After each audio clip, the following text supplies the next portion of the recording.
대한민국 축구 국가대표팀이 싱가포르와의 월드컵 2차 예선 경기를 앞두고 훈련을 가졌습니다. 앞서 클린스만 감독은 북중미 월드컵 아시아 2차 예선을 대비해 대표팀 명단을 발표했는데요. 명단에는 손흥민, 이강인, 김민재, 황희찬, 조규성, 황인범 등 해외파 핵심 멤버들이 모두 포함되었습니다. 이번 2026년 북중미 월드컵에서는 본선 진출팀이 32개국에서 48개국으로 대폭 확대되었는데요. 이에 따라 아시아 지역 본선 진출 티켓도 4.5장에서 8.5장으로 크게 확대되었습니다. 게다가 월드컵 2차 예선 C조에 함께 속해 있는 팀들의 피파 랭킹을 살펴보면 중국 79위, 태국 112위, 싱가포르가 155위에 머무르고 있어 24위인 한국과는 객관적인 전력 차이가 많이 나는 상황입니다. 특히 싱가포르와 한국이 맞붙은 것은 1990년 베이징 아시안 게임이 마지막이었는데요. 당시 7대0으로 대승을 거뒀을 뿐만 아니라 상대 전적에서도 한국이 21승 3무 2패로 압도적으로 우위를 점하고 있습니다. 월드컵 무대 단골 진출국인 한국 입장에서는 자만할 법도 하지만 클린스만 호는 경계심을 늦추지 않았습니다. 클린스만 감독은 언론과의 인터뷰를 통해 싱가포르와의 다음 경기가 결코 쉽지 않을 것이라며 다음과 같이 밝혔습니다. 앞서 싱가포르 프로팀 라이언시티와 전북현대와의 경기에서 전북이 0대2로 패했고, 말레이시아의 조호르 다룰 탁짐과 울산현대와의 경기는 울산이 1대2로 패했다. 김민재가 뛰고 있는 독일 명문 바이에른 뮌헨이 3부 리그 팀에 져서 컵대회에서 탈락했다는 뉴스도 있었다. 이처럼 다음 경기라는 것은 늘 가장 어려운 경기이다. 싱가포르 팀을 분석해보니 세트피스나 역습 상황에서 골을 넣을 수 있는 전력을 갖췄다. 진지하게 준비할 것이다 라고 강조했습니다. 손흥민 또한 토트넘에서 비슷한 경험을 했는데요. 토트넘은 지난 7월 싱가포르의 라이언시티를 만나 5대1 승리를 하긴 했지만 전반전까지는 1대1로 어려운 경기를 했기 때문입니다. 손흥민은 이에 대해 전체적으로 몸을 끌어올리는 시기라는 부분이 영향을 미치긴 했지만 위협적인 선수들이 있었다. 축구는 이변이 일어나서 사랑받는 종목이다. 그 이변이 우리에게 일어나지 않게 하기 위해 최선을 다해 준비하고 있다 라고 강조했습니다. 싱가포르의 주장 하리스 하룬도 싱가포르 매체 CNA와 인터뷰를 진행했는데요. 하리스 하룬은 한국에 대해 다음과 같이 밝혔습니다. 월드컵 무대에서 정기적으로 경기하는 팀, 아시아 최고의 팀 중 하나와 경기할 기회를 얻는 것은 흔한 일이 아니다. 우리는 이 기회를 받아들이고 기대하고 우리가 할 수 있는 것을 보여주기 위해 노력해야 한다. 그들이 우리 수준보다 훨씬 높다는 것은 비밀이 아니다. 우리는 마법 같은 일을 할 것으로 기대되지 않는다. 그래서 우리는 최선을 다해 준비하고 경쟁력을 갖추고 도전을 부끄러워하지 말아야 한다 라고 강조했습니다.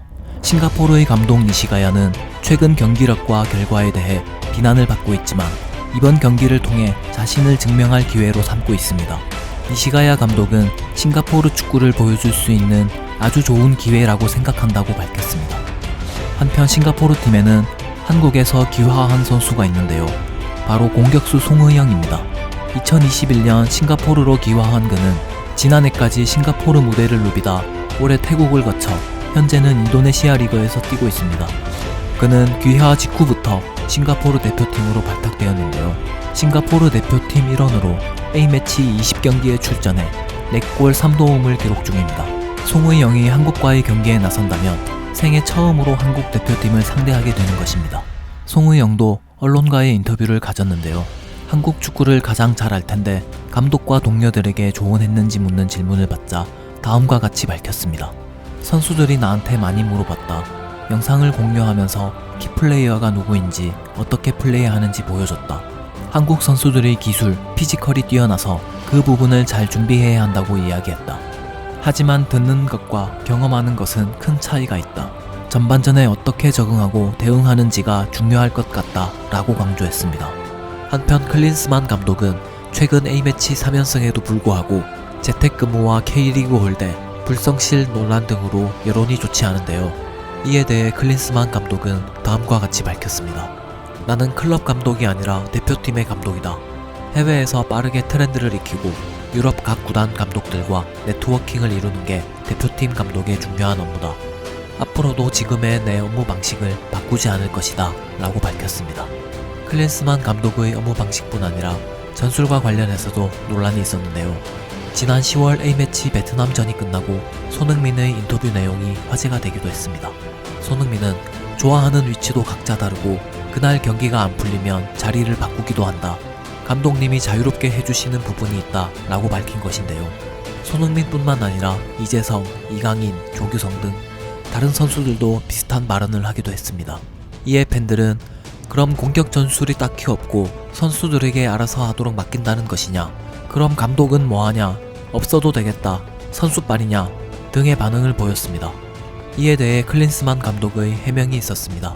클린스만 감독은 손흥민, 황희찬, 이강인, 이재성 등 공격진 선수들이 자유롭게 로테이션 하길 원한다. 선수들이 상황에 따라 위치를 바꾸는 움직임으로 상대에게 혼란을 주는 법을 배운다 라고 설명했습니다. 또한 당연히 훈련도 한다. 자유로운 공격 포지션 시스템에서 볼을 잃으면 공격수 모두 자신이 있던 자리에서 수비로 내려와야 한다. 앞서 소집돼 선수들의 그런 부분을 이해시키고 훈련했다. 이런 부분은 훈련하는 것이고 나머지는 선수들이 알아서 하게 둔다 라고 덧붙였습니다. 클린스만 감독의 이러한 논란들을 잠재울 수 있는 최고의 방법이 있는데요. 바로 압도적인 경기력과 승리라는 성과로 자신의 방식이 옳았음을 증명하는 것입니다. 클린스만 호가 싱가포르, 중국과의 2연전을 납득할 수 있는 경기력과 승리라는 확실한 결과로 논란을 불식시키고 쾌조의 스타트를 끊을 수 있을지 지켜볼 필요가 있겠습니다. 오늘 준비한 영상은 여기까지입니다. 영상이 흥미로우셨다면 구독과 좋아요 부탁드리겠습니다. 감사합니다.